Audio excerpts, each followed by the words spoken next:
تو ادب وہ چیز ہے جو دامن سے لگائے اور تمہیں دھوئے،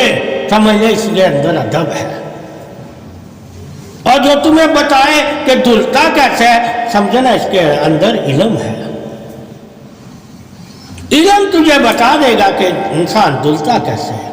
اور ادب تجھے دھوئے گا، یہ نہیں کہے گا دھلتا کیسے ہے، دھو کے دکھائے گا۔ کو ادب ایک دوسرے کا ساتھ دیتا ہے، علم ساتھ کے بارے میں بتاتا ہے کہ کون ایک دوسرے کے ساتھ ہے۔ اس لیے اگر ایک ہوتا ہے تو ایک دوسرے کا ساتھ ہوتا ہے تو وہاں ادب کو زیادہ اہمیت دی جاتی ہے، کو ساتھ۔ تو ساتھ رہنے والے کے لیے لازم ہے کہ علم کو زیادہ اہمیت نہ دے، ادب کو اہمیت دے۔ جب وہ ادب کو زیادہ اہمیت دے گا تو کبھی جدا نہیں ہوگا، ساتھ رہے گا، کہ ادب پاسداری ہے، حفاظت ہے، تحفظ ہے۔ علم تو بتائے گا نا کہ تو کس کا ساتھ دے رہا ہے، جس کا ساتھ دے رہا ہے اس کا ادب بھی کرتا تھا یا نہیں، یعنی کہ اس کی حیا بھی کرتا تھا۔ جب ہم نے حیا ہی نہیں کی ہوگی، علم لیا ہوگا، تو ہم سدا ساتھ نہیں رہ سکتے۔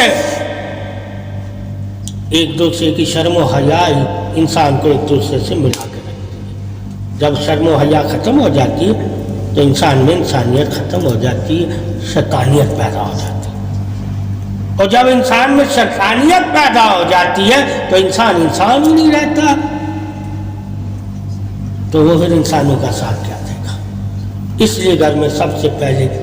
اپنی اولاد کو ادب سکھانے کا حکم ہے،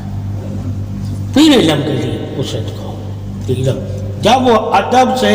علم کی طرف جائے گا تو کبھی بھی علم سے وہ سرکش نہیں ہوگا، تابعہ دار ہو جائے گا۔ وہ پھر جتنا علم لے گا اتنا ہی وہ تابعہ دار، وفادار ہونے لگ جائے گا، اور اتنا ہی ادب زیادہ کرنے لگ جائے گا۔ تو علم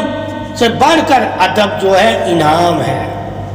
علم انعام والوں کا بتاتا ہے اور انعام والوں کی طرف بلاتا ہے، اور ادب انعام ہے، تحفہ، ٹھیک ہے۔ اور جو علم رکھ کے تحفہ ہی یعنی کہ ادب کی حفاظت ہی نہ کرے، تحفے کی، سمجھو اس نے علم سے اپنے آپ کو کبھی سنوارا ہی نہیں۔ اس لیے لازم ہے مومن کے لیے ادب کرنا، مگر ادب میں علم کو رکھے کہ حد، ادب کی حد ہے، ٹھیک ہے، کہ کہیں ادب میں شرک تو نہیں کر رہا، جس طرح علم میں شرک کر، عبادت میں شرک، مدد میں شرک، اسی طرح ہر چیز میں شرک بھی آپ نے دیکھنا ہے کہ کہیں میں عبادت کرتا ہوں مگر شرکی عبادت تو نہیں کر رہا، ادب کر رہا ہوں مگر شرکی ادب تو نہیں کر رہا، علم حاصل کر رہا ہوں مگر سرکشی والا علم تو نہیں لے رہا، جو علم اللہ نے کہا ہے کہ مجھے پسند نہیں ہے، وہ ادب جو اللہ کو بھی پسند نہیں، وہ شرک جو اللہ، وہ علم جو اللہ کو پسند نہیں، وہ عبادتیں جو اللہ کو پسند نہیں، اگر وہ کر رہے ہیں تو پھر کچھ بھی نہیں ہم کر رہے۔ اس لیے ادب ہونا لازم ہے کہ جب انسان کے دل میں ادب ہوگا اپنے بڑوں کا تو وہ شرم و حیا رکھیں گے، اور جب انسان بڑوں کی شرم و حیا رکھے گا تو قیامت والے دن اللہ بھی اس کی شرم و حیا رکھے گا، یعنی کہ پردے ڈالے گا اس کے گناہوں پر، جس نے ادب سیکھا ہوگا اس کے گناہ نہیں لائے گا سامنے۔ تو ادب وہ دولت ہے جو تیرے گناہوں کو چھپا دیتی ہے، ٹھیک ہے، اور تجھے قرب والا بنا